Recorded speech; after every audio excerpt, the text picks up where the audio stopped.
O reflexo no vidro fumê do andar 247 da torre Cérebro Link mostrava um homem que o mundo invejava.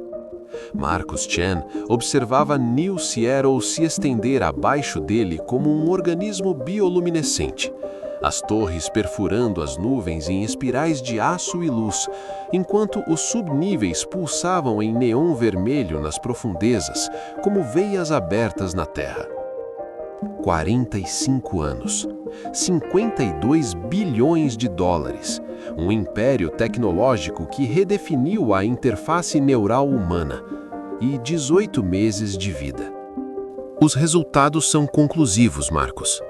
A voz da doutora Amélia Santos ecoava no silêncio estéril do escritório. Ela não olhava para ele, apenas para a projeção holográfica que flutuava entre eles. Seu cérebro exposto em camadas translúcidas de azul e vermelho. Havia manchas escuras se espalhando pelo córtex motor. Esclerose lateral amiotrófica de progressão rápida, variante neurodegenerativa CH47.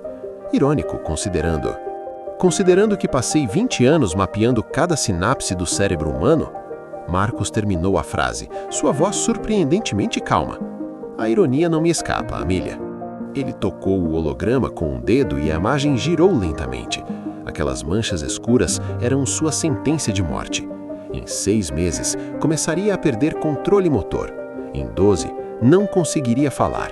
Em 18, seria um prisioneiro dentro do próprio corpo, consciente de tudo, incapaz de qualquer movimento.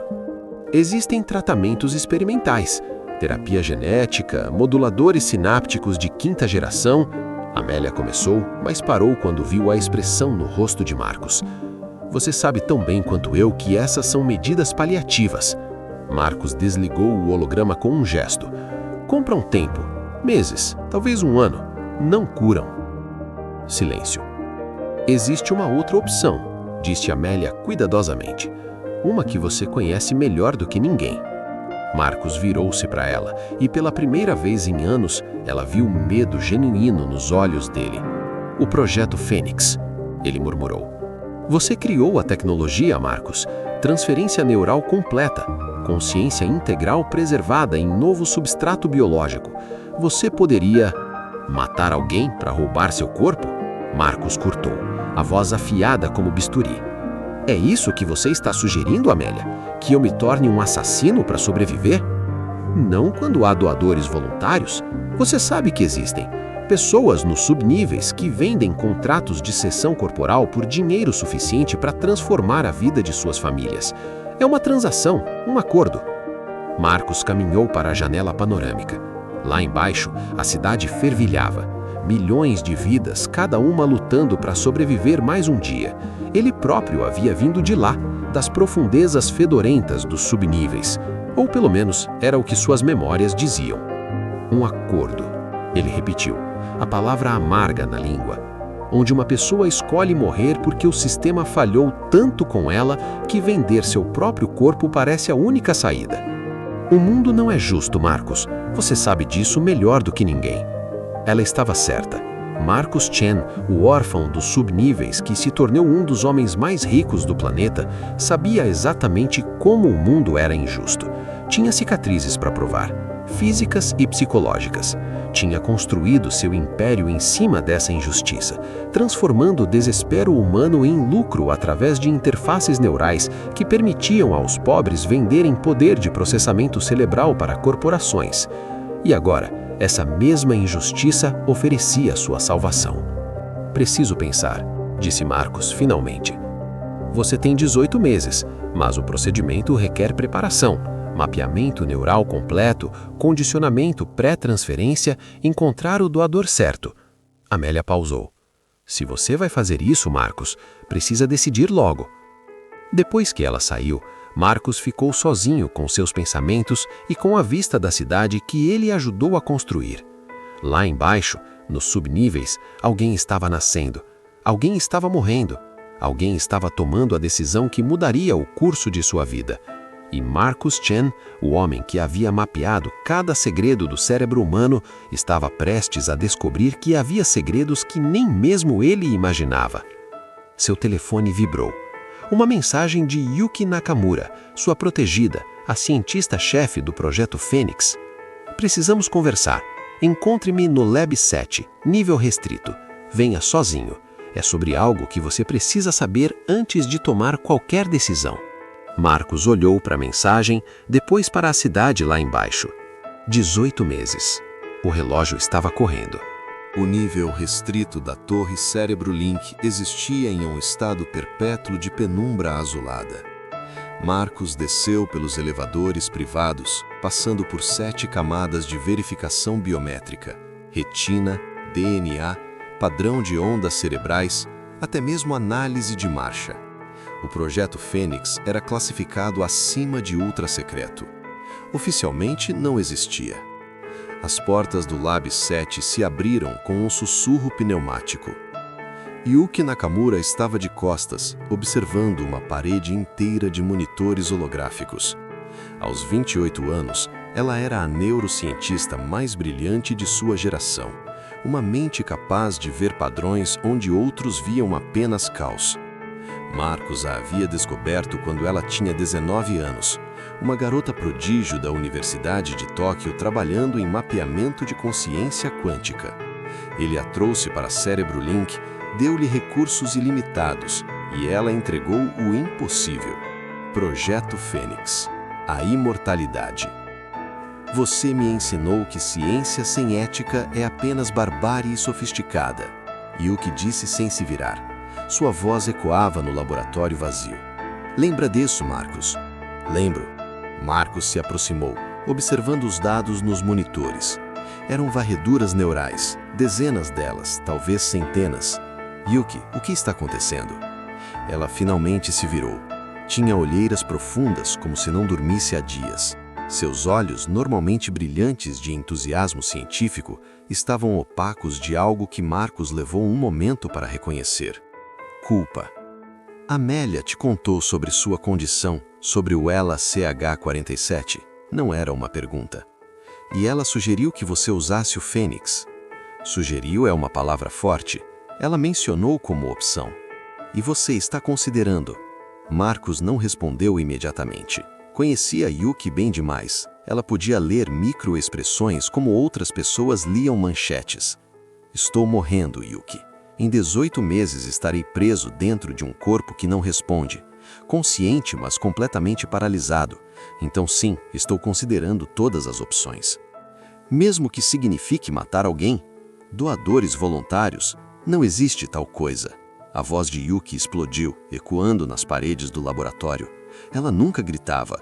Em 9 anos trabalhando juntos, Marcos nunca a havia visto perder a compostura.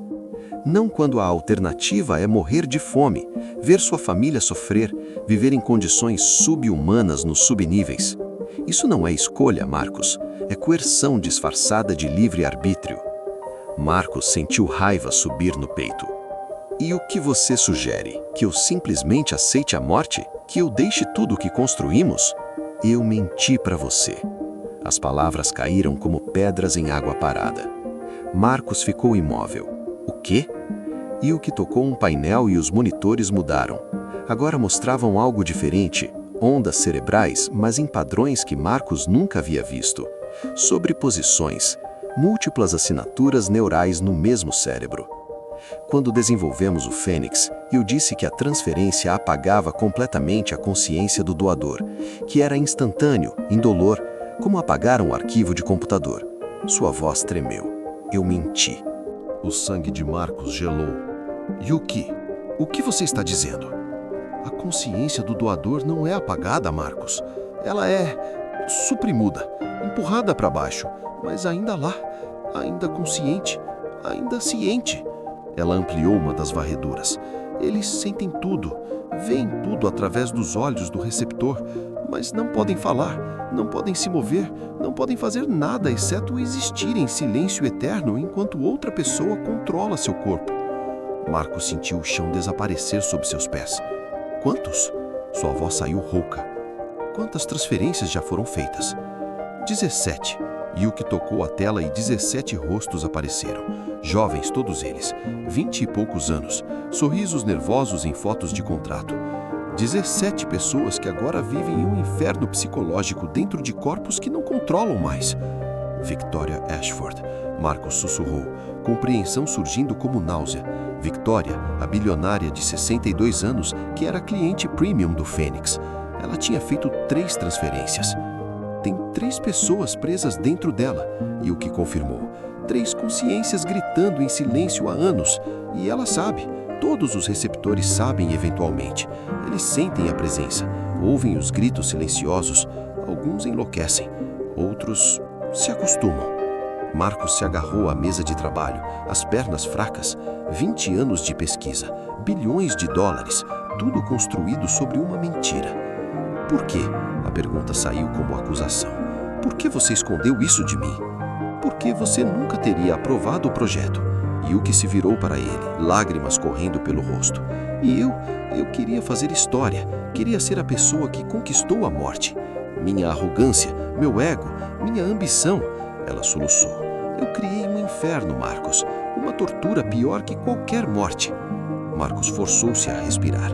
Sua mente, treinada para processar informações complexas em velocidade sobre-humana, estava travada em um loop de horror e compreensão. Precisamos desligar tudo, cancelar o programa, encontrar uma forma de libertar essas pessoas. Não podemos, Yuki limpou as lágrimas. A transferência é irreversível. Uma vez que 2 consciências ocupam o mesmo substrato neural, separá-las causaria morte cerebral em ambas. Eles estão presos para sempre. Então podemos pelo menos parar de fazer novas transferências. Existem contratos, acordos legais e há mais. Yuki hesitou. Depois revelou. Existem 5 unidades Fênix no mundo. Nós controlamos apenas 2. As outras 3 foram vendidas a grupos privados, um consórcio chinês, um cartel mexicano e... Ela pausou. E um grupo que não conseguimos identificar. Eles compraram a tecnologia através de empresas fantasmas. Meu Deus! Marcos se sentou pesadamente.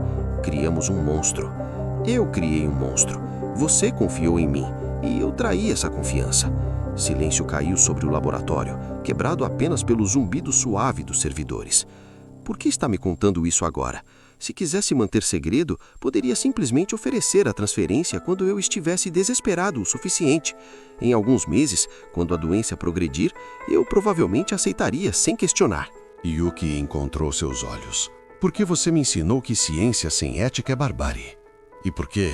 Porque eu não posso deixar você se tornar aquilo que eu criei. Não você, Marcos. Qualquer pessoa menos você.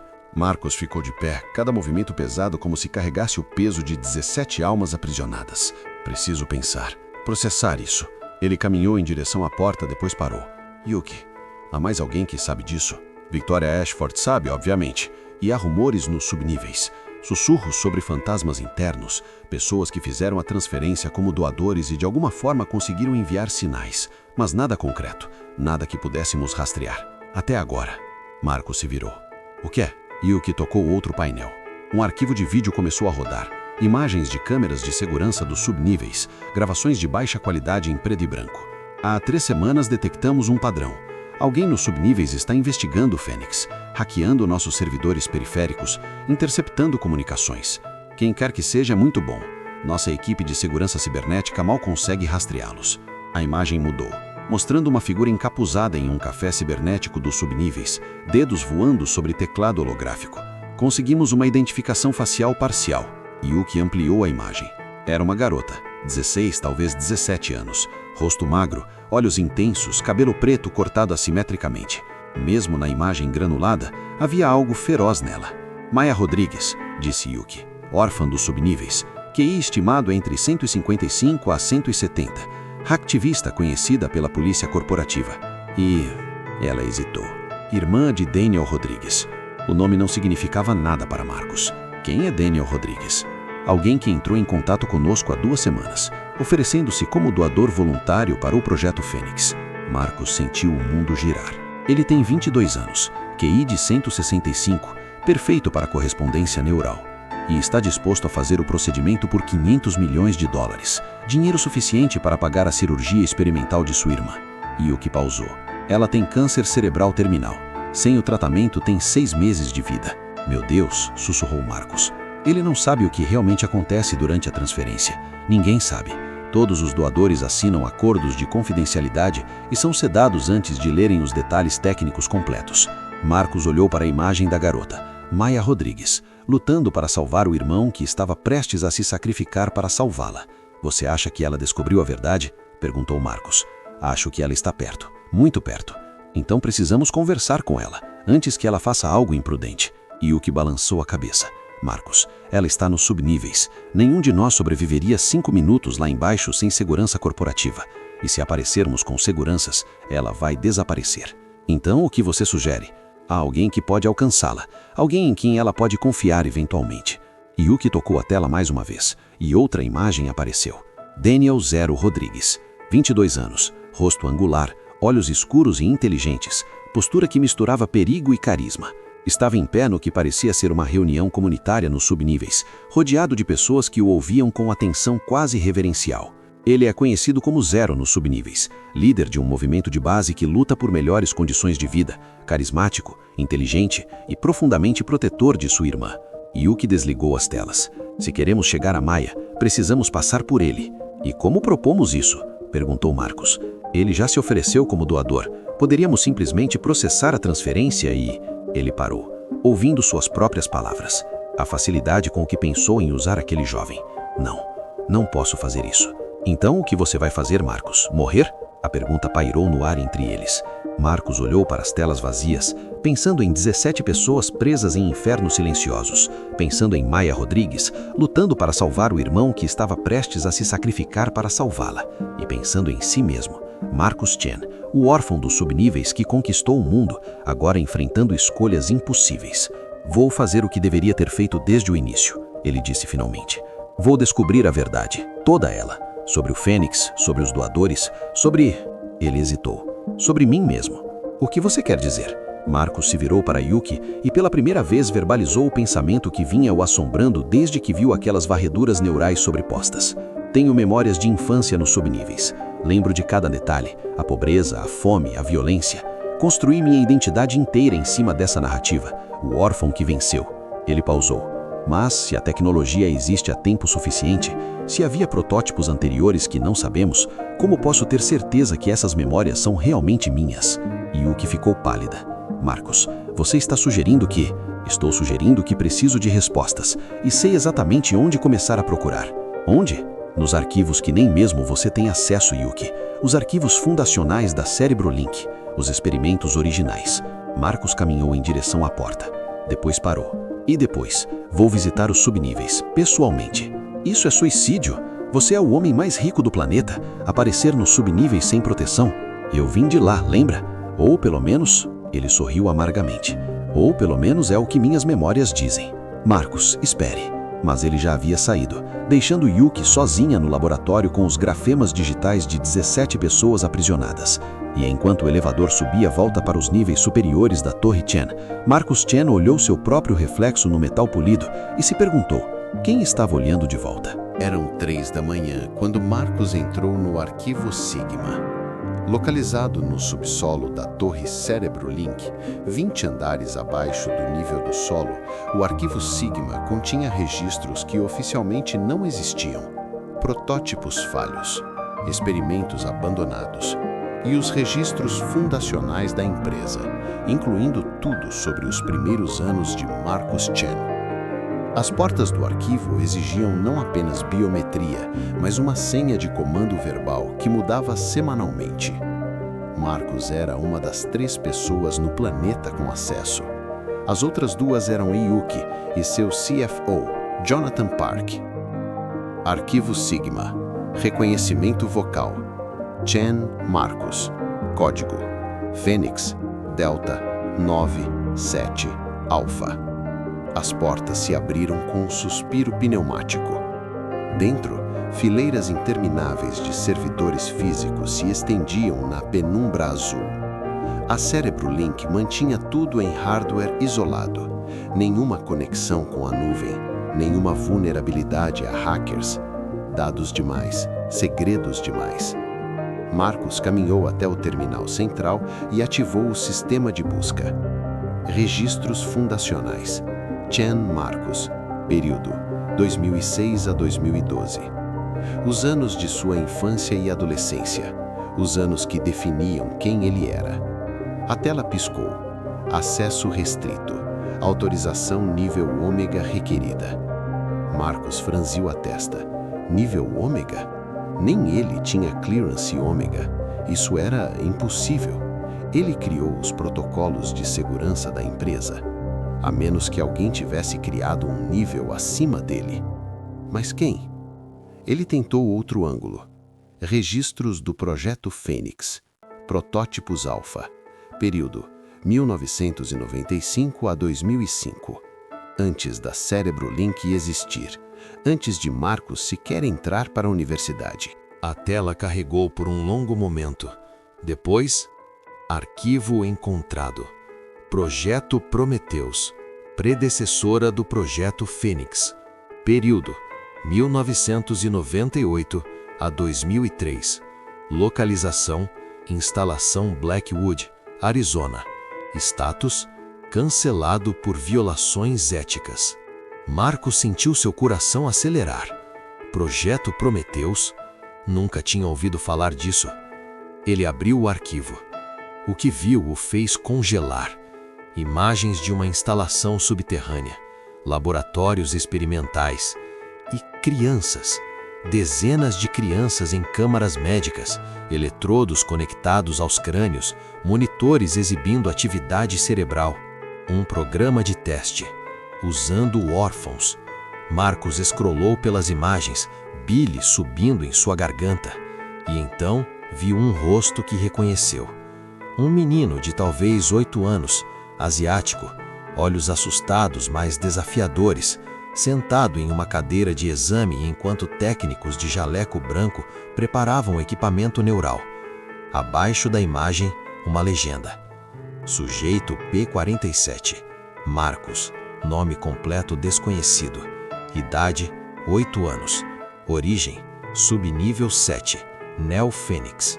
Status: aprovado para transferência experimental. Marcos sentiu o mundo desmoronar. Ele clicou no próximo arquivo. Um vídeo começou a rodar. O menino, ele mesmo, mas não ele mesmo, estava deitado em uma mesa cirúrgica. Uma voz fora da tela narrava: Sujeito P47 foi preparado para o primeiro teste de transferência consciencial bilateral. O doador é sujeito D12, masculino, idade 63, diagnosticado com câncer terminal. Sujeito D12 consentiu com o procedimento em troca de compensação financeira para sua família. A câmera se moveu, mostrando outro homem na mesa ao lado. Mais velho, calvo, olhos fechados. Iniciando transferência em 3, 2, 1. A tela se encheu de luz branca. Quando clareou, mostrava monitores, 2 consciências, 2 assinaturas neurais. E então, lentamente, horrivelmente, uma das assinaturas começou a dominar a outra. A consciência do menino sendo empurrada para baixo.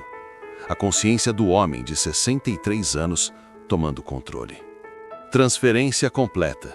Sujeito D12 agora ocupa o substrato neural primário do corpo do sujeito P47. Consciência original do P47 permanece detectável em nível subconsciente, mas sem função motora. A câmera mostrou o menino, seu corpo, abrindo os olhos. Mas o olhar não era de uma criança. Era de alguém mais velho, experimentado, assustado por estar em um corpo novo. Como você se sente? Perguntou um técnico. A voz que saiu da boca do menino era tentando soar jovem, mas tinha inflexões de alguém muito mais velho. Estranho, pequeno, mas funciona. Eu estou jovem novamente. E então, o homem, no corpo da criança, começou a chorar. O vídeo terminou. Marcos estava tremendo. Suor frio escorria por suas costas. Ele abriu o próximo arquivo. Um relatório. Atualização do projeto Prometheus 6 meses pós-transferência. Sujeito D12, agora designado como Marcus Chen, após receber identidade fabricada, demonstra adaptação excepcional ao novo substrato neural. Memórias implantadas de infância nos subníveis foram aceitas sem rejeição psicológica. Sujeito acredita genuinamente ser um órfão de 8 anos chamado Marcus Chen. Performance cognitiva do doador, D12, permanece intacta. QI de 162 preservado. Sujeito demonstra aptidão excepcional para a neurociência, como esperado, dado que D12 era pesquisador sênior do projeto Prometheus antes do diagnóstico de câncer. Consciência residual do P47 original permanece detectável, mas suprimida a 97%, sem indicações de ressurgimento. Recomendação: continuar monitoramento.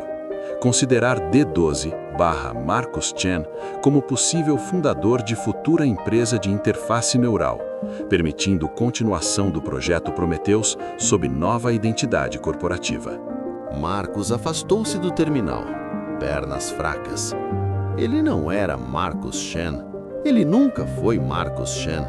Ele era o Dr. David Richardson, pesquisador de 63 anos com câncer terminal, que escolheu viver para sempre no corpo de uma criança órfã roubada dos subníveis.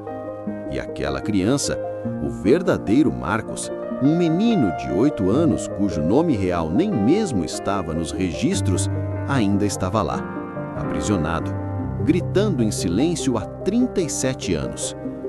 Marcus, David, quem quer que ele fosse, vomitou violentamente no chão do arquivo. 37 anos. O menino estava preso dentro dele por 37 anos e ele nunca soube. Ou soube? Fragmentos de memórias que nunca se encaixaram direito começaram a surgir. Pesadelos recorrentes de gritar sem som, momentos estranhos onde suas próprias mãos pareciam não pertencer a ele. Uma sensação constante, ao longo de toda a vida, de que havia algo errado, algo faltando. Não eram apenas sintomas psicológicos, eram os gritos de uma criança aprisionada tentando alcançar a superfície. Marcus limpou a boca com mão trêmula e forçou-se a continuar lendo. Havia mais arquivos, dezenas deles. Projeto Prometheus teve 15 transferências bem-sucedidas antes de ser oficialmente cancelado. 15 pessoas ricas e poderosas compraram corpos jovens. 15 crianças órfãs foram aprisionadas em seus próprios corpos. E então o projeto foi cancelado. Não por razões éticas, mas porque chamou atenção demais. Investigações federais, processos judiciais, escândalos. Mas a tecnologia não foi destruída, foi privatizada. E um dos receptores, David Richardson, agora Marcus Chen, usou o conhecimento para fundar a CerebroLink e refinar a tecnologia. Durante 37 anos, ele viveu pensando que era um órfão autodidata que venceu através de gênio e determinação. Durante 37 anos, ele era uma mentira ambulante. E agora, com o ELA degenerativo, essa mentira estava morrendo. Marcus pensou na ironia cruel. O homem que roubou um corpo para escapar da morte, agora enfrentava a morte novamente. E estava considerando roubar outro corpo. O ciclo continuaria. A menos que... Marcus abriu um último arquivo. Este era recente, datado de 3 semanas atrás. Relatório de intrusão de segurança. Origem: subníveis, setor 7. Hacker identificado: Maia Rodrigues. Arquivos acessados: Projeto Fênix. Dados parciais. Status: ameaça nível vermelho. Havia uma gravação anexa. Marcus a reproduziu. Era áudio de baixa qualidade, captado por um dos microfones de vigilância da CerebroLink nos subníveis. 2 vozes, uma masculina, uma feminina. Maia, você precisa parar com isso, é perigoso. A voz masculina era jovem, preocupada. Não vou parar, Zero. Eles estão mentindo sobre o procedimento. Eu hackeei os arquivos periféricos. Há algo que eles não estão nos contando sobre o que acontece com os doadores. Eu assinei o contrato, pequena. É minha escolha. É a minha vida. Você está se matando para me salvar e eu não aceito isso. Maya, eu vou descobrir a verdade. E quando descobrir, vou expor tudo. A Cerebrolink, o Projeto Fênix, todos eles. Vou fazer o mundo inteiro saber o que eles realmente fazem com pessoas como nós. Silêncio. Você sabe que se fizer isso, eles vão te matar, disse Zero calmamente. Então que me matem. Prefiro morrer lutando que viver sabendo que você se sacrificou por mim. A gravação terminou. Marcos ficou no silêncio do arquivo, processando tudo. Maya Rodrigues estava perto da verdade. Daniel Zero Rodrigues tinha se oferecido como doador para salvá-la. E Marcus Chen, ou David Richardson, ou quem quer que ele fosse, estava no centro de tudo. Uma criança aprisionada dentro dele há 37 anos. 17 pessoas aprisionadas em outros receptores. E agora, 2 irmãos nos subníveis prestes a serem destruídos pelo mesmo sistema. O telefone de Marcos vibrou. Uma mensagem de número desconhecido. Sei quem você realmente é, Dr. Richardson. Sei o que fizeram com você. E sei o que você fez. Encontre-me nos subníveis, setor 7, Café Digital. Amanhã às 21 horas. Venha sozinho. Temos muito o que discutir. MR. Maya Rodrigues. Ela não sabia apenas sobre Fênix. Ela sabia sobre Prometheus. Ela sabia tudo. Marcos olhou para o telefone, depois para as telas mostrando os rostos das crianças do projeto Prometheus. Uma delas era ele. Ou tinha sido uma vez. 37 anos de vida roubada. 18 meses até a morte. E agora, uma adolescente hacktivista dos subníveis oferecendo... o quê? Redenção? Vingança? Verdade? Marcos sabia que ir aos subníveis era loucura, era perigoso, poderia ser uma armadilha. Mas também sabia que não tinha escolha. Não mais. Ele respondeu a mensagem com uma única palavra. Estarei lá. Depois, Marcus Chen, David Richardson, quem quer que ele realmente fosse, apagou os rastros de sua pesquisa e saiu do arquivo Sigma. Acima dele, a torre Cerebrolink brilhava contra o céu noturno, um farol de progresso e inovação. Abaixo dele, nos subníveis, uma garota de 16 anos estava planejando destruir tudo. E dentro dele, uma criança de 8 anos que fora aprisionada por 37 anos finalmente começava a despertar. O relógio estava correndo. E a verdade, quando finalmente revelada, destruiria tudo. Marcos não pisava nos subníveis há 23 anos. Ou melhor, David Richardson, em um corpo roubado chamado Marcus Chen, não pisava nos subníveis há 23 anos. O verdadeiro Marcos, o menino, tinha crescido lá. Ou pelo menos seu corpo tinha, antes de ser transformado em prisão. A descida começou no nível 50 da torre, o último andar comercial. Abaixo disso, 20 andares de estacionamento corporativo. Depois, infraestrutura, água, energia, sistemas de reciclagem. E então, finalmente, as escadas de emergência que desciam para as profundezas. Os subníveis não apareciam em mapas oficiais. Tecnicamente, não existiam. Eram o que restava da antiga Seattle, enterrada quando a cidade decidiu construir para cima, em vez de expandir horizontalmente. 30.000 pessoas viviam nas sombras da cidade de superfície, em um labirinto de túneis, prédios abandonados e infraestrutura esquecida. Marcos usava roupa simples, jeans, jaqueta de couro, boné. Nada de marcas caras. Tinha deixado seu telefone corporativo, seus implantes neurais visíveis, tudo que pudesse identificá-lo. Mas não tinha como esconder completamente quem ele era. O porte, a confiança, a forma como se movia, tudo gritava, não pertence aqui. O ar mudou quando ele cruzou para o subnível 1. mais denso, cheiro de umidade, lixo orgânico e algo químico que ele não conseguia identificar. As luzes eram fracas, LED vermelho de emergência que nunca foi desligado, misturado com neon improvisado de comerciantes de rua. Marcos desceu mais fundo. Subnível 2, grafite cobria as paredes. Arte, mensagens políticas, avisos territoriais. Pessoas começaram a aparecer. Mulheres com carrinhos de compras cheios de pertences, homens em esquinas observando com olhos suspeitosos, crianças correndo entre destroços. Subnível 3. O café digital era aqui, segundo as coordenadas que Maia enviou. Marcos caminhou pelas ruas estreitas, passando por mercados noturnos que vendiam de tudo: comida sintética, peças de eletrônicos roubadas, drogas, identidades falsas. Música ecoava de algum lugar, batidas pesadas de hip-hop misturadas com eletrônico. Ei, amigão! Marcos se virou. 3 homens bloqueavam o caminho atrás dele. O líder, um cara grande com tatuagens cobrindo o crânio raspado, sorria sem humor. Você tá perdido? Porque parece muito perdido. Estou procurando o café digital, Marcos disse calmamente. E por que alguém como você quer ir lá? Tenho um encontro. Os homens riram. Um encontro, certo? O líder deu um passo mais perto. Sabe qual é o pedágio para não residentes passarem por aqui? Não vim aqui para problemas. Não, porque problemas é tudo que alguém da superfície traz para cá.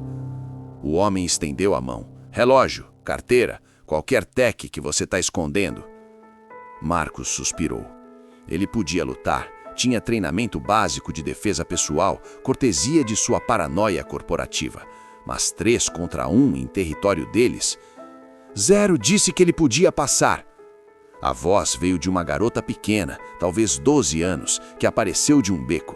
Ela tinha um tablet improvisado na mão e encarava os homens sem medo. O líder hesitou. Zero disse? Disse. Ele tem encontro com Zero no café. Você quer ser o idiota que fudeu com os planos de Zero? Os homens trocaram olhares. Claramente Zero tinha peso aqui. Tá bom. O líder recuou. Mas você, ele apontou para Marcos, lembra que aqui embaixo, dinheiro da superfície não vale nada. Respeito vale. E você ainda não tem nenhum. Eles se afastaram, desaparecendo na escuridão. A garota olhou para Marcos.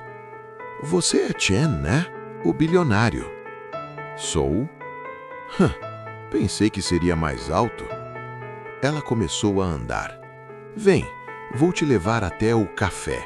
Se ficar sozinho, vai ser assaltado em 5 minutos. Marcos a seguiu. Como você sabe quem eu sou? Todo mundo nos subníveis conhece Marcos Chen. Você veio daqui, virou bilionário e nunca mais voltou. Você é tipo a história de advertência. Olha, até quem escapa não volta para ajudar.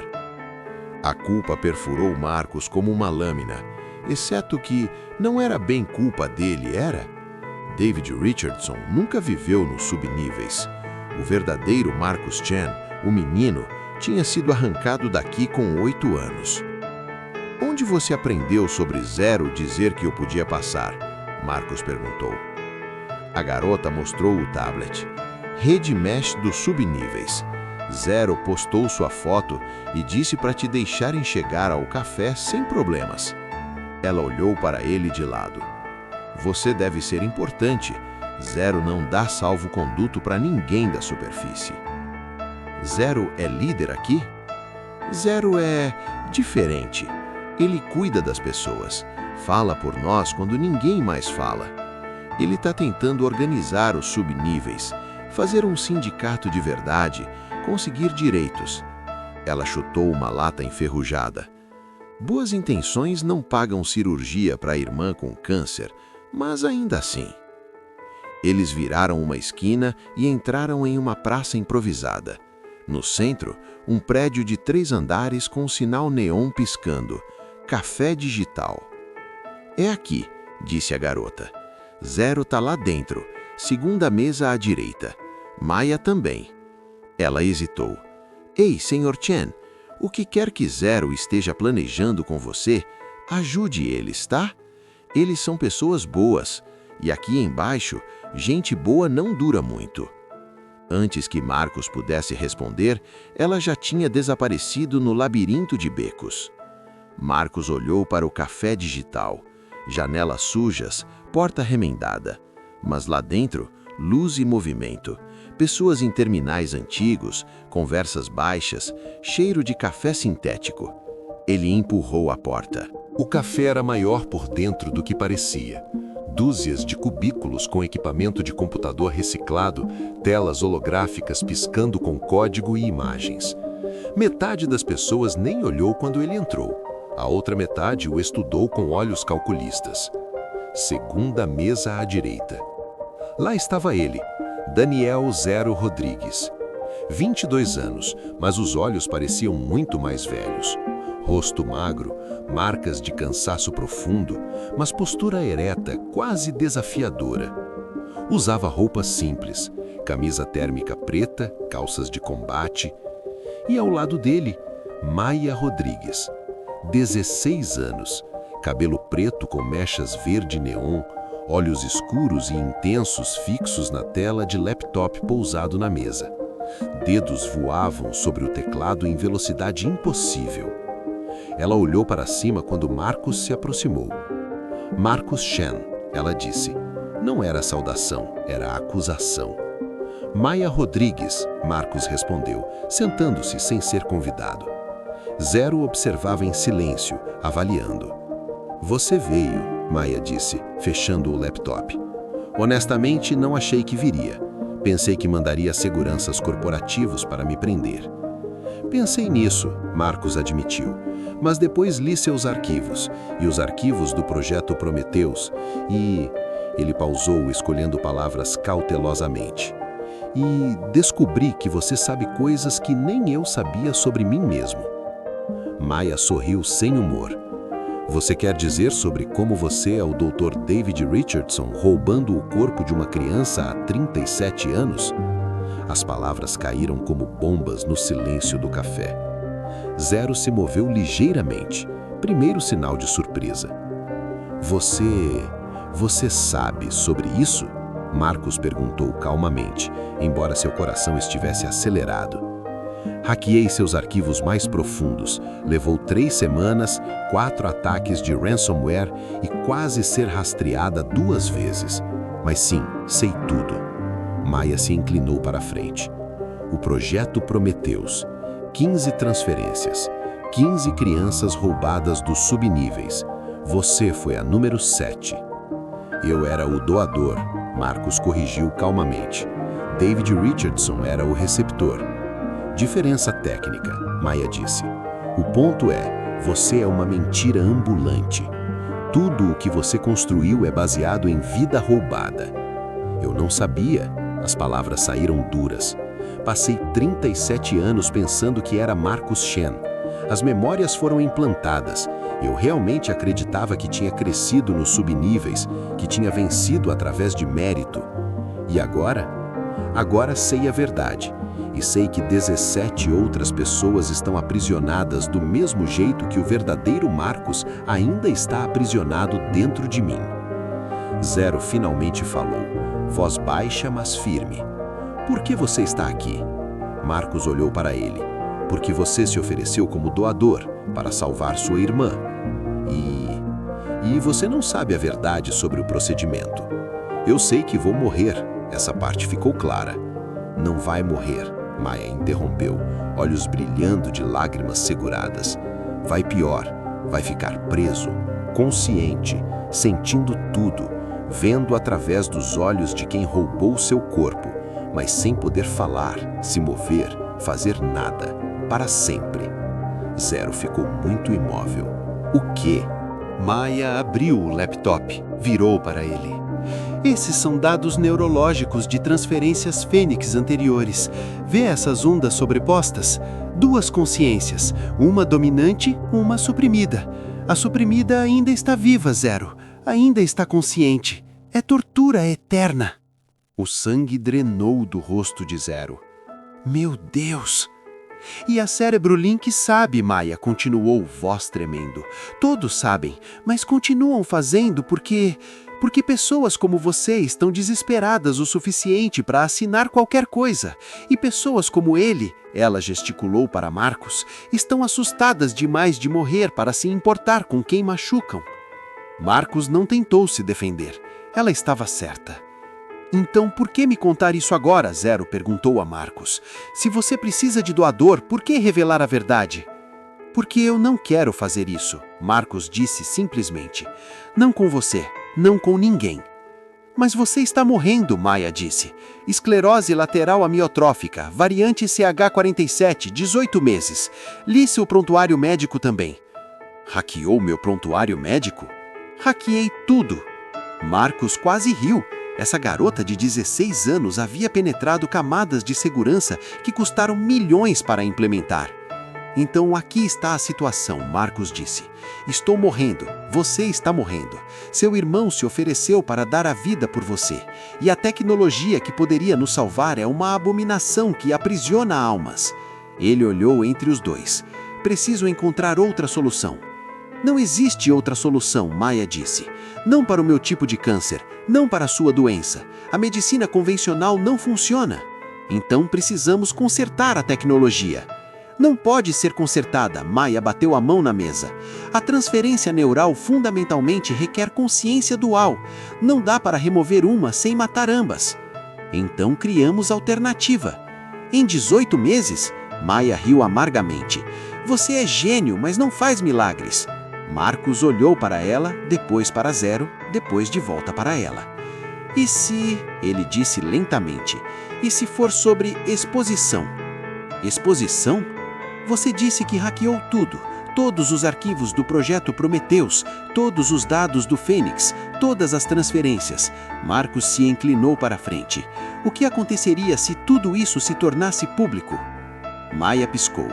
Seria o maior escândalo tecnológico da história. A Cérebro Link seria destruída. Você seria preso. Victoria Ashford e todos os outros receptores seriam expostos e o projeto Fênix seria terminado, para sempre. Ninguém mais seria aprisionado.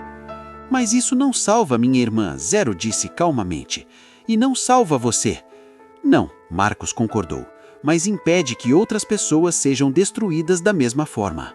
Silêncio caiu sobre a mesa. Você está falando sobre autossabotagem? Maia disse finalmente. Destruir sua própria empresa? Arruinar sua própria reputação? Admitir que você é... o quê? Um corpo roubado? Estou falando sobre responsabilidade, sobre parar o ciclo, Marcos balzou, e sobre tentar fazer a única coisa certa que posso fazer com o tempo que me resta. Zero observava Marcos com expressão indecifrável. E o que você ganha com isso? Nada, absolutamente nada, Marcos sorriu amargamente. Mas talvez o menino que está preso dentro de mim há 37 anos finalmente tenha algum tipo de justiça. Maia e Zero trocaram olhares. Ele está falando sério? Zero perguntou a ela. Não sei, Maia admitiu. Poderia ser armadilha, poderia ser truque para me fazer baixar a guarda. Não é truque, Marcos disse, mas entendo a desconfiança. Então aqui está o que proponho. Maia, você tem os arquivos. Eu te dou acesso completo aos servidores da Cérebro Link, códigos de administrador, senhas, tudo. Você compila evidências e em uma semana vamos público com tudo. Uma semana não é tempo suficiente para preparar, é todo o tempo que temos. Victoria Ashford está agendada para sua 4ª transferência em 10 dias. Se não pararmos isso agora, outra pessoa será aprisionada. Maia mordeu o lábio. E quanto a nós? Meu câncer não vai esperar exposição pública. Eu conheço pesquisadores, especialistas que trabalham fora da Cérebro Link. Posso conseguir consultas, segundas opiniões, acesso a tratamentos experimentais que normalmente levariam anos de aprovação. Marcos olhou para ela. Não garanto cura, mas garanto que você terá toda a opção possível disponível. Com que dinheiro? Eu ainda tenho contas pessoais, offshore, separadas da Cérebro Link. Marcos sorriu. Benefício de paranoia corporativa, 50 milhões, não rastreáveis. Zero respirou fundo. Você está oferecendo 50 milhões de dólares para o tratamento da minha irmã, em troca de ajudarmos você a destruir sua própria empresa? Sim. Por quê? Marcos pensou na pergunta. Por quê? Porque estava morrendo e queria redenção? Porque tinha uma consciência culpada? Porque finalmente percebeu a monstruosidade que ajudou a criar? Ou porque, em algum lugar profundo, uma criança de 8 anos que fora roubada e aprisionada por 37 anos estava finalmente encontrando sua voz? Porque é a coisa certa a fazer, Marcos disse finalmente. E porque gastei 3 décadas e meia fazendo a coisa errada sem saber. É hora de mudar isso. Maya olhou para seu irmão. Uma conversa silenciosa passou entre eles. Anos de confiança, proteção mútua, amor que transcendia palavras. Tá, Maya disse finalmente, mas com condições. Quais? Primeiro, você dá acesso aos servidores agora, esta noite. Quero começar a baixar arquivos imediatamente. Feito. Segundo, você nos apresenta a Yuki Nakamura. Ela criou a tecnologia. Ela precisa falar também. Marcos hesitou. Yuki ficaria devastada. Sua carreira seria destruída. Ela poderia até ser presa. Mas Maya estava certa.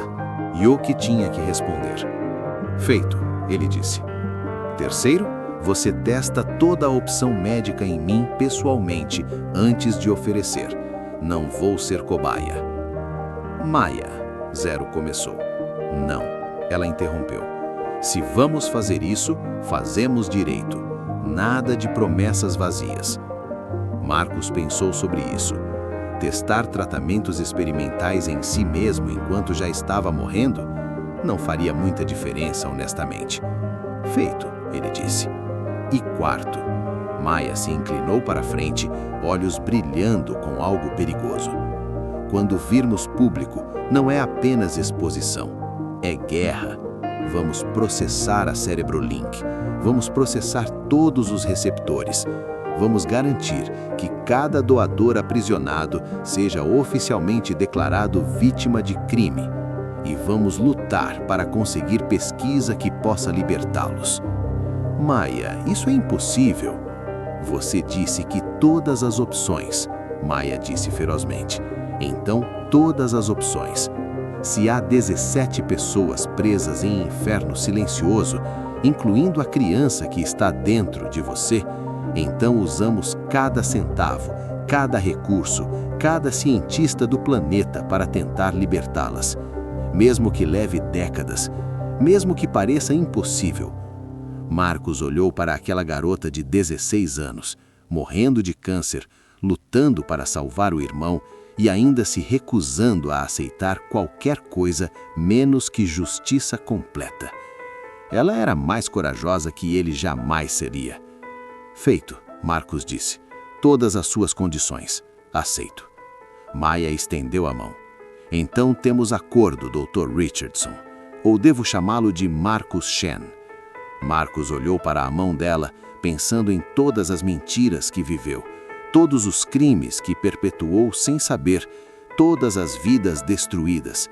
E pensou na criança de 8 anos que ainda estava lá dentro, gritando silenciosamente há 37 anos. Me chame de Marcos, ele disse, apertando a mão dela. O menino merece pelo menos isso. A van atravessava os túneis de serviço às 4 da manhã. Marcos estava no banco de trás, Maya digitando furiosamente em 3 laptops simultaneamente, Zero dirigindo com olhos fixos nas sombras. Consegui, Maya disse de repente. Acesso root aos servidores principais da Cerebrolink. Todos os arquivos do Fênix, todos os contratos, todos os registros médicos. Tudo. Marcos observava os dados fluírem pelas telas. Sua vida inteira, a mentira de sua vida inteira, exposta em código e documentos. Quanto tempo para compilar tudo? Perguntou Zero. 3 dias se trabalhar sem parar, menos se conseguir ajuda. Maya olhou para Marcos. Você disse que Yuki Nakamura precisa falar. Quando? Agora. Marcos pegou seu telefone seguro e digitou. Lab 7. 1 hora. Venha sozinha. É urgente. A resposta veio em segundos. O que aconteceu? Tudo. Venha. 1 hora depois, eles estavam no Lab 7. Yuki entrou, olhou ao redor, Marcos, 2 adolescentes desconhecidos dos subníveis, equipamento de hacking espalhado pelas mesas e imediatamente entendeu. Você contou a eles. Yuki disse. Ela descobriu sozinha. Maya gesticulou para Maya. Yuki Nakamura, Maya Rodrigues, a hacktivista que penetrou todas as nossas defesas em 3 semanas. Yuki olhou para Maya com algo parecido com um respeito relutante. Impressionante. Obrigada. Agora senta, Maya disse sem delicadeza. Precisamos conversar sobre como você criou tortura eterna e chamou de ciência. Yuki palideceu, mas sentou. Pelos próximos 20 minutos, Maya apresentou evidências, varreduras neurais, depoimentos codificados de receptores que admitiam ouvir vozes internas, padrões de atividade cerebral mostrando consciências aprisionadas tentando desesperadamente comunicar. E o pior, Maya terminou, é que você sabia, desde o início. Vê essas anotações? Ela projetou documentos holográficos. Suas próprias notas de pesquisa, consciência residual persiste em nível submotor. Implicações éticas requerem consideração. Consideração. Você considerou e decidiu fazer mesmo assim. Yuki não tentou se defender. Sim, decidi, porque achei que os benefícios superavam os custos. Benefícios? Zero falou pela primeira vez, voz baixa e perigosa. Que benefícios? Pessoas ricas comprando imortalidade roubando corpos de pessoas pobres? Avanço científico, cura para doenças degenerativas, eventualmente vida estendida para todos. Mentira, Maya cortou. Não seja covarde agora. Você fez porque queria ser famosa, queria ser a pessoa que conquistou a morte, e não se importou com quantas pessoas teria que aprisionar para conseguir isso. Lágrimas começaram a correr pelo rosto de Yuki. Eu me importei tanto que quase desisti 1 dúzia de vezes, mas cada vez que pensava em parar, lembrava de todas as pessoas que poderiam ser salvas, todas as mentes brilhantes que não precisariam morrer. Eu me convenci de que era necessário. E agora? Marcos perguntou. Yuki olhou para ele. Agora sei que estava errada. Terrivelmente, irreparavelmente errada. Então ajude a consertar, Marcos disse. Vamos expor tudo, o projeto Prometheus, o Fênix, tudo, mas precisamos de você para explicar a ciência, para testemunhar. Se eu fizer isso, vou para a prisão. Provavelmente, Marcos concordou. Eu também, mas pelo menos ninguém mais será aprisionado. Yuki ficou silente por um longo momento. Depois, há mais uma coisa que vocês precisam saber. O tom de sua voz fez Marcos congelar. O quê? Victoria Ashford. Ela não é apenas cliente. Yuki abriu arquivos em seu próprio terminal. Ela é investidora majoritária da Cerebro Link. Ela possui 40% da empresa através de holdings secretas. O quê? Marcos se levantou bruscamente. Isso é impossível. Eu verifiquei todos os investidores. Empresas fantas, fundos soberanos, trusts em paraísos fiscais. Victoria tem financiado a pesquisa do Fênix desde o projeto Prometheus. Ela foi quem resgatou a tecnologia quando o governo cancelou. Ela foi quem te encontrou, Marcos, quem orquestrou tua fundação da Cerebro Link. A sala girou. Por quê? Porque ela precisava de cobertura corporativa legítima para continuar as transferências. E porque... Yuki hesitou. Porque Victoria Ashford tem 127 anos. Silêncio absoluto. Ela não fez 3 transferências, fez 8. A primeira foi em 1952, quando a tecnologia ainda era primitiva. Ela era pesquisadora no projeto original, protótipo do Prometheus. Quando foi diagnosticada com leucemia aos 45 anos, usou a própria tecnologia para transferir para o corpo de assistente de laboratório de 22 anos. Meu Deus, Marcos sussurrou.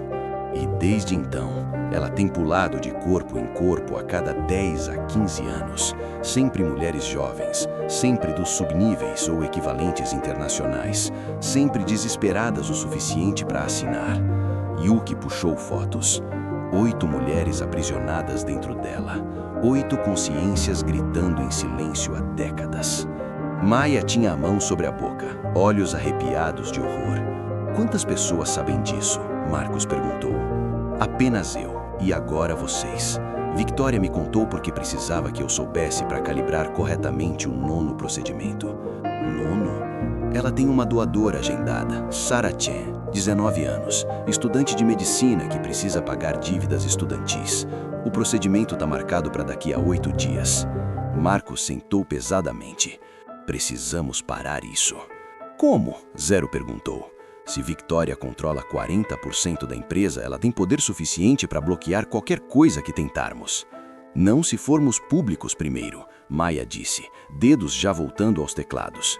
Se expormos tudo antes do procedimento, a pressão pública vai forçar cancelamento.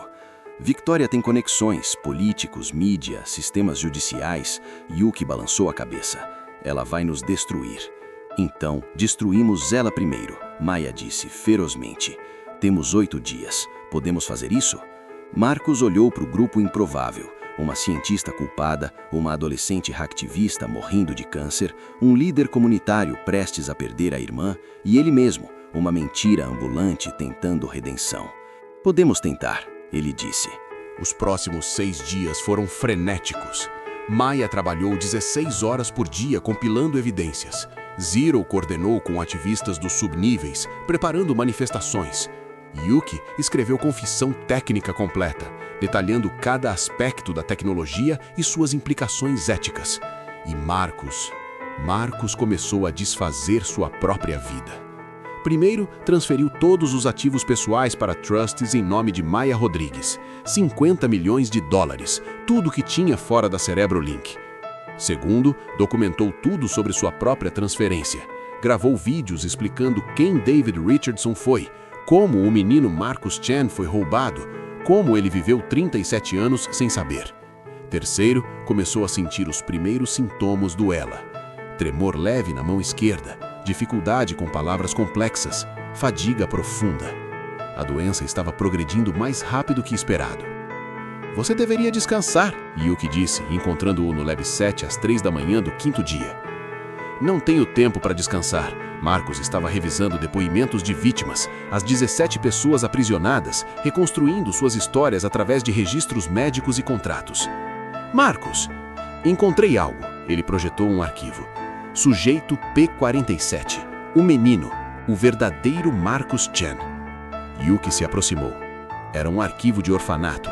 Criança não identificada encontrada nos subníveis aos 5 anos. Sem memória, sem família, colocado em sistema de adoção.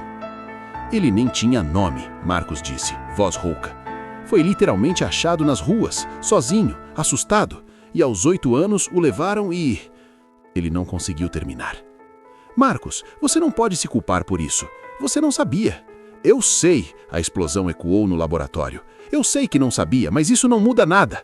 Aquele menino está preso dentro de mim há 37 anos, sentindo tudo, e eu vivi a vida dele, usei o corpo dele, enquanto ele gritava em silêncio. Soluços rasgaram de Marcos. 37 anos de culpa que nem sabia que carregava. 37 anos de existência roubada. Yuki o segurou enquanto ele chorava. Vamos consertar isso, ou vamos morrer tentando. Dia 6. Maia colapsou. Zero a encontrou desmaiada sobre os laptops, sangue saindo do nariz. Preciso de ajuda médica, ele gritou. Marcos chamou equipe médica privada, doutores que não fariam perguntas. Eles estabilizaram Maia, mas o diagnóstico era sombrio. O tumor está crescendo mais rápido que esperávamos, Dr. Santos explicou. Ela tem talvez 2 semanas, 3 no máximo. E os tratamentos experimentais que Marcos mencionou? Zero perguntou desesperadamente. Requerem aprovação, testes, protocolos. Dr. Santos balançou a cabeça. Não temos tempo. Então fazemos tempo, Marcos disse. Como? O Fênix. Todos se viraram para ele. Não a transferência completa, mas e se pudéssemos mapear a consciência de Maia, preservá-la digitalmente enquanto tratamos o corpo? Isso é teoricamente impossível, Yuki começou. Você disse que transferência era impossível também, até fazer acontecer. Yuki ficou em silêncio, processando. Seria extremamente experimental. Não temos garantias de que podemos reintegrá-la depois. Ela poderia ficar presa em estado digital indefinidamente. Melhor que morrer, Maya disse fracamente da cama médica. Façam. Maya, não... Zero começou. Faça sentido, mano. Ela segurou a mão dele. Se ficar no corpo, morro em 2 semanas. Se tentarmos isso, pelo menos tem chance. Mas você ficaria presa em computador. Consciência é consciência. Digital ou biológica ainda sou eu. E pelo menos assim posso continuar trabalhando na exposição. Terminar o que começamos. Marcos olhou para Yuki. Pode ser feito? Talvez. Mas precisaria de toda a infraestrutura do Fênix. Seria nossa prioridade absoluta. Significaria pausar tudo mais. Não, Maya disse firmemente. Não pausem nada. Victoria Ashford faz 9º procedimento em 2 dias. Sarah Chen será aprisionada se não pararmos. Isso é prioridade. Maya, você está morrendo. E vou morrer fazendo algo que importa. Ela se sentou, tremendo de esforço. Vocês não entendem? Isso é maior que eu, maior que qualquer um de nós. Se não pararmos isso agora, quantas mais Saras existirão? Quantas mais crianças como o verdadeiro Marcos? Zero olhou para sua irmã, 16 anos, morrendo de câncer e ainda priorizando desconhecidos sobre si mesma. Tá bem, ele disse, engolindo lágrimas. Terminamos a exposição primeiro. Dia 7. 24 horas antes do 9º procedimento de Vitória. Marcos convocou conferência de imprensa. Não disse o assunto, apenas que CEO da Cerebrolink faria anúncio histórico. Repórteres de todo o mundo compareceram. Sala de conferência da torre estava lotada. Victoria Ashford estava lá também, sentada na primeira fila, sorrindo confiantemente. Ela não sabia. Ainda não. Marcos subiu ao palco, mãos tremendo, parte ela, parte nervos. Bom dia, ele começou. Meu nome é Marcus Chen. Pelo menos é o nome que uso há 37 anos. Murmúrios na audiência. Mas não é meu nome verdadeiro. Meu nome verdadeiro é David Richardson. Eu era pesquisador de neurociência. Aos 63 anos, fui diagnosticado com câncer terminal. E para sobreviver, assassinei uma criança. Explosão de vozes, câmeras flashando.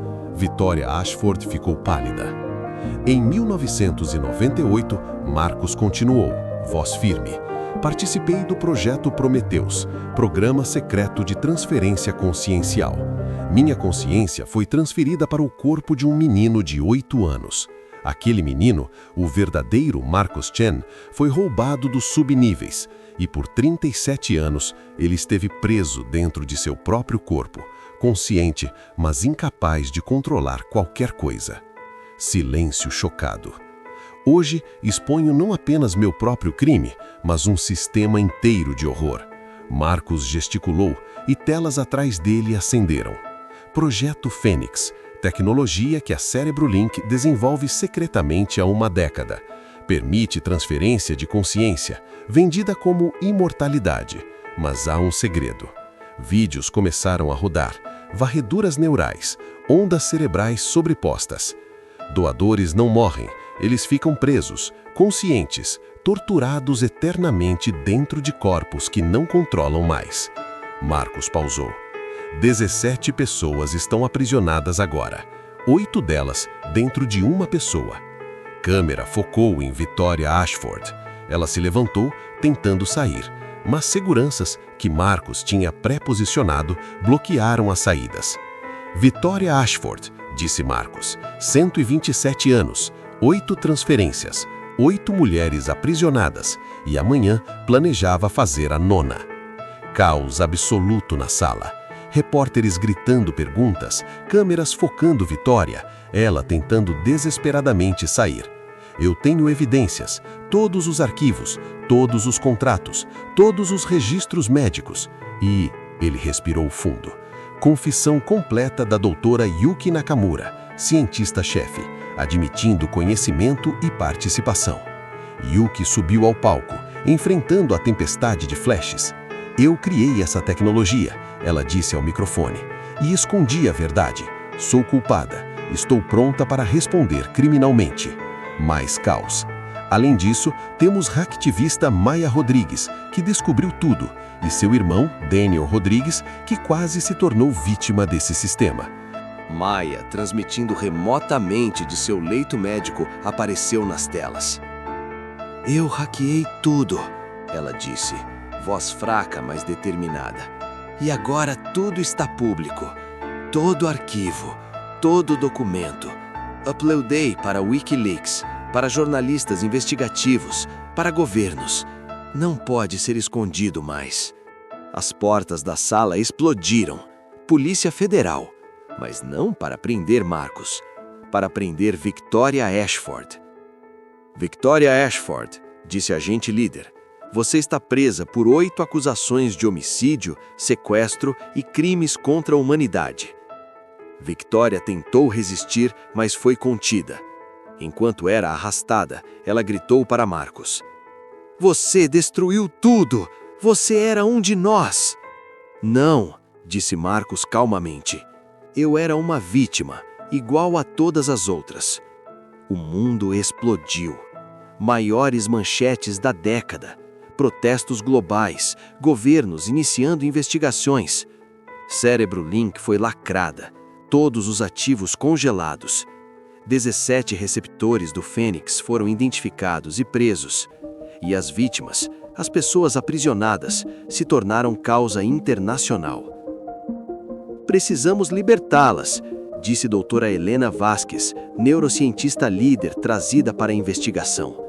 Mas o problema é, não sabemos como. Maya, transmitindo remotamente de seu leito médico, apareceu nas telas. Eu hackeei tudo, ela disse, voz fraca, mas determinada. E agora tudo está público. Todo arquivo, todo documento. Uploadei para Wikileaks, para jornalistas investigativos, para governos. Não pode ser escondido mais. As portas da sala explodiram. Polícia Federal. Mas não para prender Marcos. Para prender Victoria Ashford. Victoria Ashford, disse a agente líder. Você está presa por 8 acusações de homicídio, sequestro e crimes contra a humanidade. Victoria tentou resistir, mas foi contida. Enquanto era arrastada, ela gritou para Marcos. Você destruiu tudo!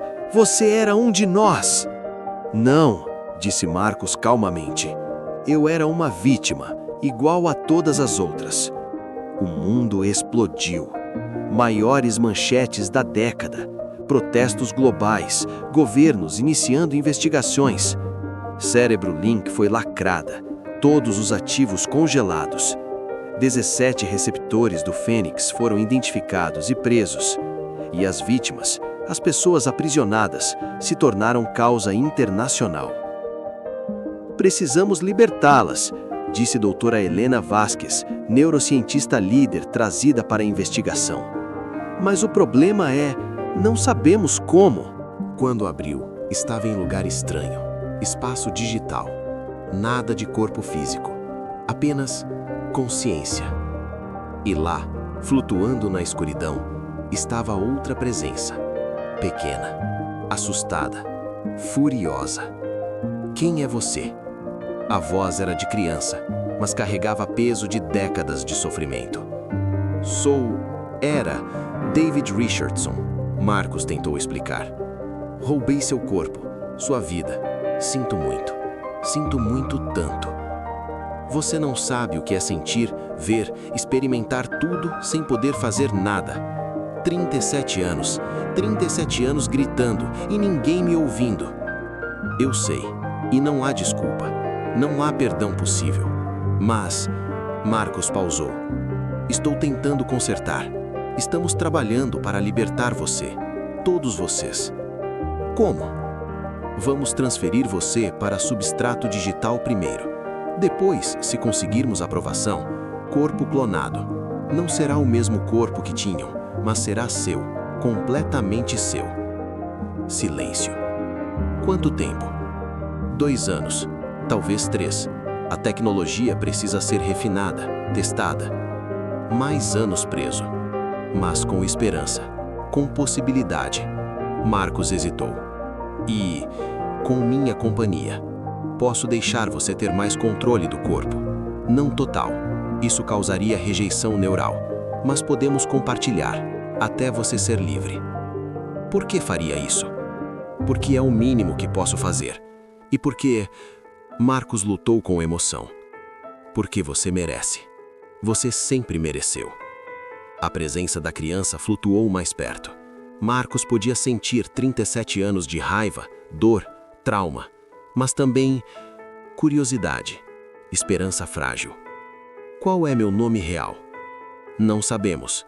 Você foi encontrado nas ruas aos 5 anos, sem memória, sem família. Então nunca tive nome? Nunca tive nada? Não, mas Marcos pensou. Se quiser, pode escolher um agora. Qualquer nome. Algo só seu. Longa pausa. Fênix, a criança disse finalmente, como a ave, que morre e renasce das cinzas. Fênix, Marcos repetiu. É perfeito. Quando Marcos abriu os olhos no mundo físico, lágrimas corriam por seu rosto. Conseguiu contato? Yuki perguntou. Marcos acenou. Através de esforço tremendo, conseguiu sussurrar. Ele escolheu o nome. Fênix. Yuki sorriu através das lágrimas. Então vamos trazê-lo de volta. Vamos trazer todos de volta. Sala de laboratório estava silenciosa, exceto por zumbido de máquinas. Na câmara central, um corpo clonado, feito a partir de DNA preservado de criança de 8 anos, flutuava em líquido nutriente. Tinha sido acelerado para a idade de 10 anos. Saudável, perfeito. Maia, agora de volta em seu próprio corpo depois de tratamento bem-sucedido destruir o câncer, monitorava os sistemas. Status? Perguntou o Dr. Vasquez. Substrato neural pronto. Consciência de Fênix estabilizada. Pronto para transferência reversa. Marcos estava lá também, em cadeira de rodas permanentemente agora. Ela tinha roubado quase todo o controle motor. Mas ele ainda podia ver, ouvir, sentir. E podia dar testemunho. Iniciando transferência em 3, 2, 1. Luz encheu a câmara. Consciência de Fênix, preservada digitalmente, fortalecida por 2 anos de terapia psicológica virtual, começou a fluir para o novo corpo. O processo levou 6 horas. Quando terminou, monitores mostraram uma única assinatura neural. Limpa, não aprisionada, livre. O corpo na câmara se moveu. Dedos contraíram, pálpebras tremeram, e então olhos abriram. Marrons, claros, inocentes, mas carregando o peso de décadas. Fênix olhou ao redor com expressão de total espanto. Eu posso me mover, ele sussurrou. Primeiras palavras em voz própria em 40 anos. Eu posso sentir. Lágrimas explodiram. Ele levantou as mãos, suas mãos, e começou a chorar.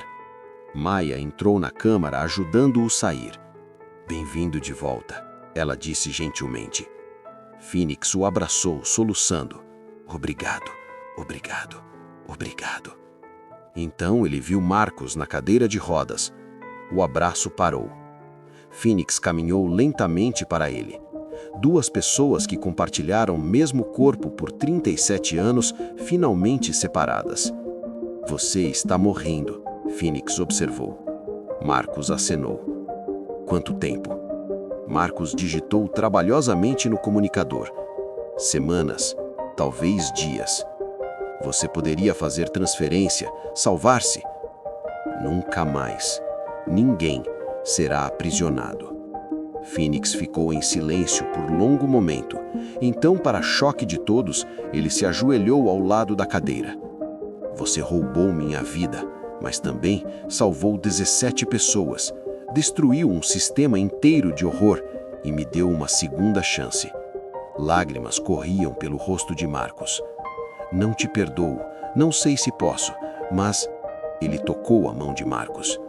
Reconheço o que você fez. E quando você for, vou garantir que as pessoas saibam que você tentou consertar. Marcus digitou com dedos trêmulos. Obrigado. E desculpa por tudo. Phoenix acenou. Eu sei. Pelos próximos 6 meses, um por um, as 17 pessoas aprisionadas foram libertadas. Nem todas sobreviveram ao processo. 3 consciências estavam tão danificadas por décadas de trauma que fragmentaram durante a transferência. Mas 14 conseguiram. 14 pessoas receberam corpos novos, vidas novas. E Victoria Ashford. Suas 8 vítimas foram todas libertadas. Victoria mesma, ou quem quer que ela tivesse sido originalmente, foi deixada em corpo vazio. Consciência original tinha sido substituída tantas vezes que basicamente não existia mais. Ela morreu 6 semanas depois, sozinha, esquecida. Marcus Chen, David Richardson, viveu para ver 13 das 17 libertações. Na 13ª, ele estava em cama de hospital, completamente paralisado, respirando através de máquina. Yuki, Maya, Zero e Phoenix estavam ao lado. Você está pronto? Yuki perguntou gentilmente. Marcus piscou uma vez. Sim. Eles tinham feito a escolha semanas atrás. Quando chegasse o momento, desconectariam suporte de vida. Não haveria transferência. Não haveria prolongamento artificial. David Richardson, que roubou uma vida, mas tentou salvar 17, morreria. Você quer que leiamos algo? Maya perguntou. Marcus piscou 2 vezes. Não. Depois, digitou lentamente em interface ocular. Última mensagem. Digam a Phoenix, viva bem, viva livre, viva por ambos. Phoenix, agora menino de 10 anos com alma de alguém que sofreu 40 anos, segurou a mão de Marcus. Vou viver, ele prometeu. Vou viver tanto que vai compensar os 37 anos que roubou. Marcus sorriu, ou tentou. Músculos faciais quase não respondiam. Zero desconectou os aparelhos. Respiração de Marcus ficou irregular. Depois, parou. Monitor emitiu tom contínuo. Às 13h47 da manhã de 12 de março de 2037, Marcus Chen / David Richardson morreu. Ele tinha 45 anos, ou 82, dependendo de como contassem. 5 anos depois. Phoenix tinha 15 anos agora. Estava em palco, dando discurso em conferência internacional sobre ética em neurociência. Passei 37 anos preso em meu próprio corpo. Ele disse à audiência de milhares. Outros passaram ainda mais tempo. Mas hoje, todos nós que sobrevivemos estamos livres. Aplausos. A tecnologia que nos aprisionou foi destruída. Leis internacionais proíbem transferência consciencial não consensual. E fundação estabelecida em nome de Marcus Chen financia pesquisa em tratamentos éticos para doenças degenerativas. Mais aplausos. Marcus não era herói. Phoenix continuou. Era vítima que se tornou perpetrador, que se tornou algo mais complexo. Ele não merece perdão completo, mas merece ser lembrado honestamente. Phoenix pausou, olhando para a audiência. E eu escolho lembrar dele não como o homem que me aprisionou, mas como o homem que destruiu o sistema inteiro para me libertar, que usou o último fôlego para salvar outros. Na primeira fila, Maya, agora 21, completamente saudável e estudando neurociência, sorria através das lágrimas. Zero estava ao lado dela, líder oficial dos subníveis agora, tendo conquistado direitos básicos para 30 mil residentes. Yuki estava lá também. Tinha cumprido 3 anos de prisão, depois foi libertada com condicional. Agora trabalhava com Phoenix em pesquisa ética. E no canto da sala, em memorial digital, rostos de 3 pessoas que não sobreviveram à libertação eram projetados. Eles não foram esquecidos. Ninguém foi esquecido. O preço da imortalidade, Phoenix concluiu seu discurso, é a morte da humanidade. E descobrimos que humanidade, com todas suas imperfeições, sua mortalidade, sua fragilidade, vale infinitamente mais que vida eterna construída sobre sofrimento alheio. Ele levantou o copo de água.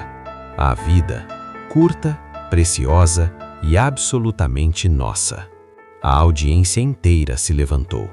E em algum lugar, talvez na vastidão incompreensível da consciência universal, David Richardson finalmente descansava. Não redimido, não perdoado, mas entendido. Arquivo médico. Phoenix Chen, sujeito P47. Status: libertado e saudável. Idade atual: 15 anos. 40 anos consciência. Prognóstico: excelente. Notas: terapia contínua para PTSD. Progresso notável. Escreve diário publicado como Vozes do Silêncio. Relato em primeira pessoa de aprisionamento. Tornou-se best-seller internacional. Arquivo médico. Maia Rodrigues. Status: remissão completa do câncer cerebral. Idade: 21 anos. Ocupação: estudante de doutorado em neurociência ética. Notas: primeira pessoa a sobreviver preservação digital consciencial e reintegração. Trabalha em protocolos de segurança para prevenir abusos futuros. Arquivo criminal. Victoria Ashford. Status: falecida. Acusações: 8 homicídios, sequestro, crimes contra a humanidade. Sentença: prisão perpétua. Morreu antes de completar primeiro ano. Notas: caso estabeleceu precedente legal internacional sobre direitos de consciência. Arquivo corporativo. Cérebro Link Technologies. Status: dissolvida. Ativos: liquidados. Fundos redistribuídos para vítimas. Legado: Fundação Marcus Chen para Pesquisa Neurológica Ética. Financia alternativas à transferência consciencial. Arquivo pessoal. Doutora Yuki Nakamura. Status: liberdade condicional. Ocupação: consultora em ética de neurociência. Notas: publicou artigos extensos sobre responsabilidade científica. Leciona sobre limites éticos de pesquisa. Nunca se casou. Dedica a vida inteira à prevenção de abusos similares. Arquivo pessoal. Daniel Zero Rodrigues. Status: líder eleito dos subníveis. Conquistas: garantiu direitos básicos, acesso à saúde, educação para 30 mil residentes. Notas: recusou ofertas para se mudar à superfície. Meu lugar é com minha gente. Arquivo memorial. Marcus Chen / David Richardson. Nascimento: 1955, como David Richardson. Transferência: 1998, para corpo de Marcus Chen. Morte: 2037. Legado: complexo. Criminoso que se tornou redentor. Suas ações salvaram 14 vidas, mas também perpetuaram um sistema que destruiu outras. Sua história lembra-o como aviso: ciência sem ética é apenas barbárie sofisticada. Última mensagem registrada. Digam a Fênix: viva bem, viva livre, viva por ambos. Status dos 17 aprisionados originais. 14 libertados com sucesso.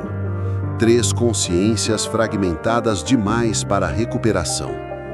Todos os 14 sobreviventes receberam corpos clonados, compensação financeira, terapia vitalícia e direito a testemunhar contra perpetradores.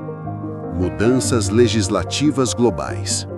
Tratado Internacional de Direitos de Consciência, 2036. Proibição total de transferência consciencial não consensual. Pesquisa em extensão de vida limitada a métodos que não envolvam apropriação de corpos. Direitos expandidos para consciências digitais. Caso de Maia estabeleceu precedente. Impacto cultural. 47 documentários produzidos sobre o caso. 12 livros, incluindo Vozes do Silêncio, de Phoenix. Movimento Global Consciência Livre, defendendo direitos neurais. Currículo obrigatório de ética em consciência em programas de neurociência.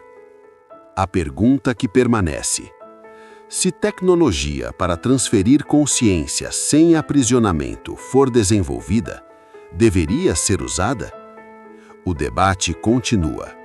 Mas uma coisa é certa: nunca mais sem consentimento. Nunca mais às custas de outros. Nunca mais. E assim termina uma jornada através das sombras mais profundas da ambição humana e das alturas mais nobres da redenção. Se esta narrativa tocou você, fez você questionar os limites da ciência ou simplesmente proporcionou horas de entretenimento envolvente, por favor, mostre seu apoio. Deixe um like se a história mexeu com suas emoções. Comente abaixo compartilhando suas reflexões sobre os dilemas morais apresentados. Você ficou do lado de Marcus? Phoenix mereceu sua liberdade? Maya foi a verdadeira heroína? Suas opiniões importam e enriquecem nossa comunidade. Compartilhe esta história com amigos que apreciam ficção científica com profundidade filosófica. E se você ainda não é inscrito, inscreva-se no canal e ative o sininho para não perder novas histórias. Temos histórias de fantasia épica, mistérios e dramas espaciais esperando por você. Lembre-se, cada curtida, cada comentário, cada compartilhamento nos motiva a criar narrativas ainda mais complexas e envolventes. Vocês são parte essencial dessa jornada criativa. Obrigado por assistirem até o final. Agora, vocês podem entrar no meu canal e continuar maratonando outras histórias incríveis. Até a próxima história. Um grande abraço!